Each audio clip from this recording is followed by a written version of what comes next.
Welcome to Mythmakers. Mythmakers is the podcast brought to you by the Oxford Centre for Fantasy, and it's aimed at all of you who are fantasy fans and fantasy creatives. My name is Julia Golding. I'm the director of the centre, but I also spent most of my time being an author. And today I thought I would do a podcast about the craft of writing, because I've been reading a lot about the writing process of J.R.R. Tolkien and C.S. Lewis recently, and it got me thinking about that tricky business of deciding just what went on in the creative process. Now, of course, it's extremely hard to recapture the moment, but I think most of us would assume that J.R.R. Tolkien, thanks to his huge amount of notes and the Silmarillion and all the many background pieces of writing that he did behind the story of The Hobbit and The Lord of the Rings, most of us would assume that he was someone who planned. So using the simile of a garden, you would think that as a writer, he'd be more like Sam Gamgee on his allotment, with his rows of beans and his rows of peas and so on, all carefully timed, all carefully managed to get the highest yield. But actually, when you look at it, the reality was very different. I'm very much indebted in these thoughts to the book The Bandersnatch by Diana Pawlak-Glyer, who looks at C.S. Lewis, J.R.R. Tolkien and the creative collaboration of the Inklings. And this episode I'm going to dedicate to Bingo, Odo and Frodo. Who are them? Well, obviously you're familiar with Frodo. Odo you'll think of as a Sackville Baggins, but in fact, Bingo, Odo and Frodo were the first version of the Hobbits in what Tolkien called The New Hobbit, the book that was eventually to become Lord of the Rings, and how differently we might have felt about a story that had the main character Bingo. Anyway, I'll leave you to ponder that. But what's really interesting to me as a writer is just how far away from his plan Tolkien was when he was writing this in the late 1930s. So he knew that his publisher wanted a book like The Hobbit. That's where he'd created his market. And he started writing one which you can see the traces of in the beginning of Lord of the Rings, with the party and the emphasis on the fun and games around the huge numbers of people turning up and the jokes surrounding celebrating your 11th birthday and so on. It does feel like a children's book at the very start. And that tone carried on in the first draft for a long way. He sent a version of that to his publisher and C.S. Lewis and got the same message back. And that was too much Hobbit talk, more or less, get on with it. And so he had to rethink. But it's very fascinating to see how lost he was. You would have thought that he would turn to the Legendarium and think, yes, I've got these vast stories here of Silmarils and Melkor and Numenor, all these other sort of great stories. But when he's writing in the Third Age, at the end of the time period, focusing on hobbits, he really doesn't have a clue. So it seems rather than an allotment that he's carefully tending, he's more or less going out into the wilderness and hacking away to create himself a path. Diana Pawlak-Glyer's book has the very specific example of what he's doing on the first encounter of the hobbits and the Black Rider. When it's the first version of this, Bingo, Odo and Frodo are walking through the Shire. They hear a horse approaching. They dive into the bushes, and this is the description of the horse. Round a turn came a white horse, and on it sat a bundle, or that is what it looked like, a small man wrapped entirely in a great cloak and hood, so that only his eyes peered out, and his boots in the stirrup below. So far, so familiar, except for the detail of the white horse. But it goes on, the figure uncovered its nose and sniffed, and then sat silent as if listening. Suddenly a laugh came from inside the hood. And it's not a Black Rider at all, it's Gandalf arriving much earlier in the narrative than in what we're familiar with Lord of the Rings. So we can see here that Tolkien doesn't really have a plan, he just brings Gandalf in without any real thought to the wider story and what he's going to do. And no wonder he sort of runs out of steam at this point. He has to rethink what he's doing in this potential confrontation, and he comes up with a much better solution. And he also rebrands the hobbits to the more familiar Frodo, Pippin and Sam. Merry, as you'll remember, isn't there at this point, and it becomes a Black Rider, but the approach is very, very similar. So here, how it appears in the actual published book. Round the corner came a black horse, no hobbit pony, but a full-sized horse, and on it sat a large man who seemed to crouch in the saddle, wrapped in a great black cloak and hood, so that only his boots in the high stirrups showed below. His face was shadowed and invisible. We get a much more sinister figure. The sniffing is kept, but it's terrifying as opposed to turning into a jovial Gandalf and them leaping out on him and playing a joke. I mean, the whole tone shift is different. But what is fascinating is that the skeleton of the first thought is still there, but he's just dressed it very differently. So I think this reveals something which, if you then go on and look at the other manuscripts in the extra works, particularly those edited by Christopher Tolkien, what you get is a sense how Tolkien carries on changing the underlying structure of his history, the Silmarillion and that sort of work, to fit what he's doing in the narrative. I think many of us would have wished him to do much more narrative and less Silmarillion, but he really enjoyed the thinking up the histories and the languages. That's what really inspired him. Now, I want to compare this to C.S. Lewis, because C.S. Lewis gave an account of how the Narnia stories came to be. It's actually like a sort of introductory piece, and it appears in the collection of essays of This and Other Worlds, edited by Walter Hooper.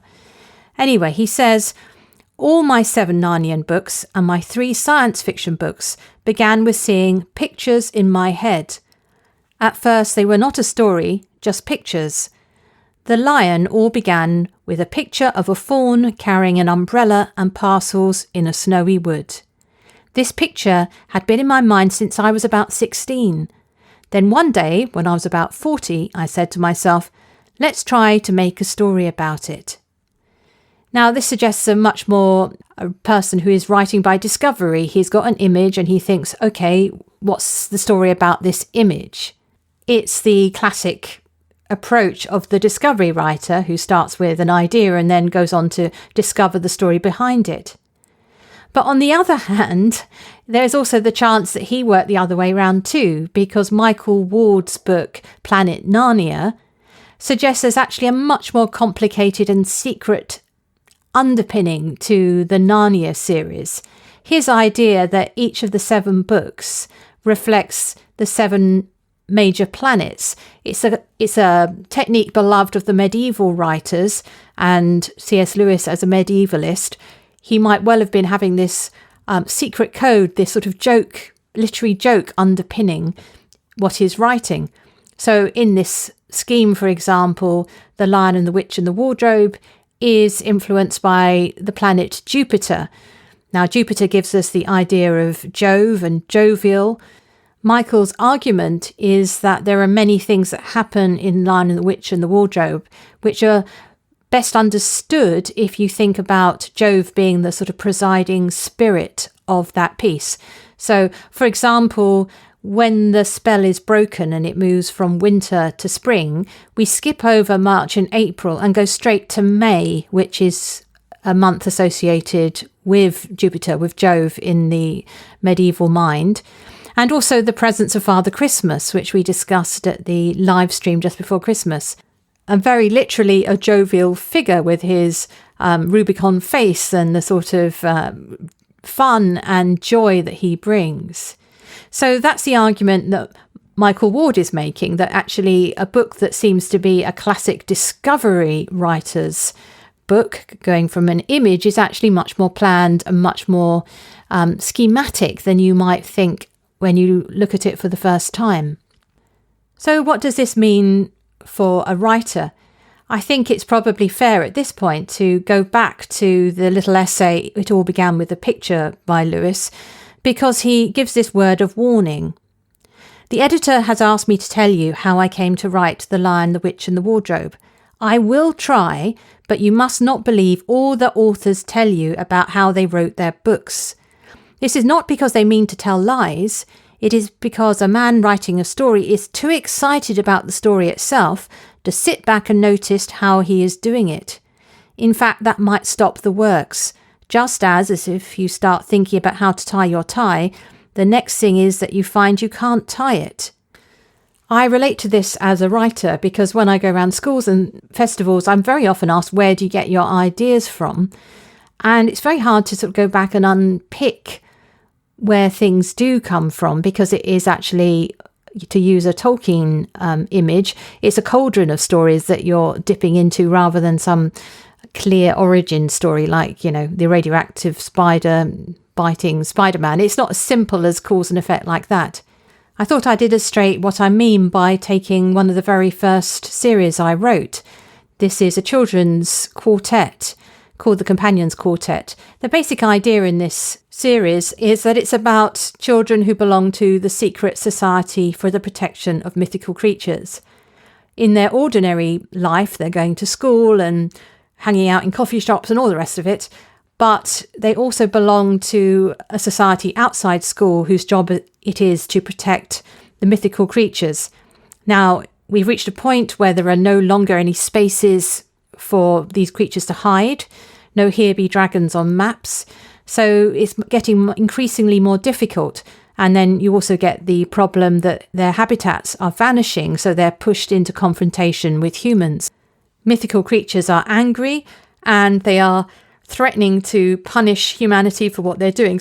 But there's also another pattern, which is my equivalent of the planets in the Michael Ward version of the Narnia stories, which is the idea of the Greek elements of water, earth, wind, and fire.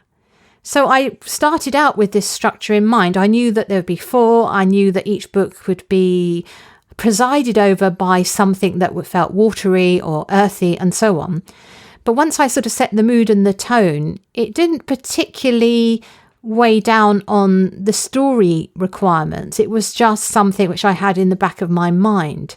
So in each book, I do have a passage, at least one passage, where I celebrate something that reflects the overall theme of that book. Here, for example, is a description of a woodland from the second in the series, which is the Earth one, which is called the Gorgonz Gaze. The main boy character, Cole, has gone off to Malin's Wood, which is under threat from road developments, and he's riding his pony. And this is our first time that we sort of go under the eaves of this forest. They look forward to galloping together through the many different parts of the wood, lofty green halls of beech, dark, mysterious tunnels of oak with acorns crunching underfoot, white-columned cloisters of silver birch on the sandy ground. Not only were the trees so diverse, they also changed so much with the seasons. One visit, Col and Mags would brush through the freshly minted greens of spring. Next, they were beneath the riotous leaves of summer, wading hock-deep in brazen autumn, or spooked by skeletal winter. So while that passage is very much influenced by the idea of honouring the Greek element of earth, actually I'm aware as the writer that there's many other things going into it. So I grew up near Epping Forest. It's a large publicly owned forest on the edge of London, and that's where I would go walking as a child with my parents. And that description of the different areas in the forest, so a place where there are silver birches, a place where there are beeches and so on, that's taken from my memory of those walks. So is more than one ingredient in my cauldron at that point. Yes, there's an underpinning story. Yes, there is a theme, which is the earth theme, but there's also memory, influence, atmosphere, invention, all those other things happening as well. So going back to where we started with Tolkien and his, does he have an allotment where everything is planned, or is he groping in the dark for his story? I mean, probably the truth is it's a bit of both, isn't it? So he did have a structure and a theme and peoples. He already knew about the hobbits, he had elven languages, he had a sense of the history, he knew that where feet were falling, other people had gone before. But he didn't know what happened absolutely now at the moment of writing. He left himself the space to invent.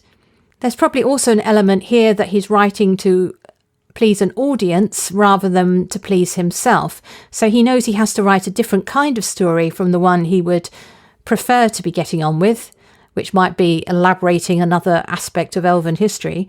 But no, the publisher and C.S. Lewis want a story about hobbits, and hobbits when they leave their safety of the Shire and then come up against the great events of the world. That's where C.S. Lewis felt the story lay, and I think he's right.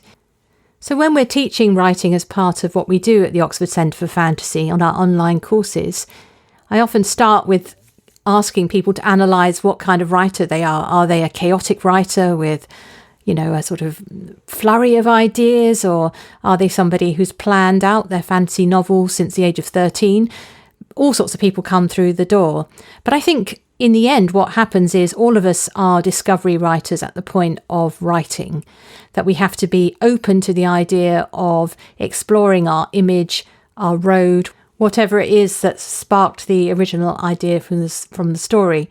And perhaps here it might be worth quoting another Oxford writer, one of our living greats, that's Philip Pullman, who talks about the process of writing into the dark. I love that image, as though you can only see just as far as your candle will throw a little bit of light upon the darkness.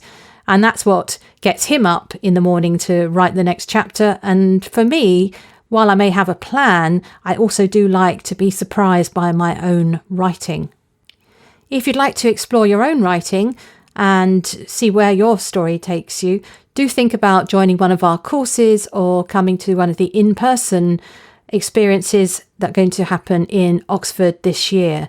We have courses at Merton and Magdalen colleges, both of which are associated with C.S. Lewis and Tolkien, and it'd be great to see you there. You can find out more details about that on our website. Though that was enough of the little advertisement there, let's go back to thinking about the process of writing. Tolkien got rid of Bingo. He kept Odo, though poor old Odo became a Sackville Baggins and very far from a hero. But he did retain Frodo, and Frodo then became, of course, his main character. But maybe somewhere in a parallel universe there is a version of Lord of the Rings that is written with Odo, Bingo and Frodo going on an adventure. I wonder what kind of book that would have been. It is our tradition to end with a where in the fantasy world is it the best place for something. And because I've mentioned the Companion Quartet, which is all about mythical creatures, many of whom are shape-shifting creatures, I thought I would decide where in the world it is best to be a shape-shifter. Now, the very first thing I thought of was those many urban fantasy stories about werewolves. I love the Mercedes Thompson's book by Patricia Briggs, which is about a mechanic called Mercedes Thompson who can change into a coyote. She's based on a Native American tradition, but she also connects to werewolves. So there you get another kind of shapeshifter. So that's one favourite place. But I think it's pipped to the post by the shape-shifting demons of Philip Pullman. I have to be loyal to Oxford fantasy writers, of course.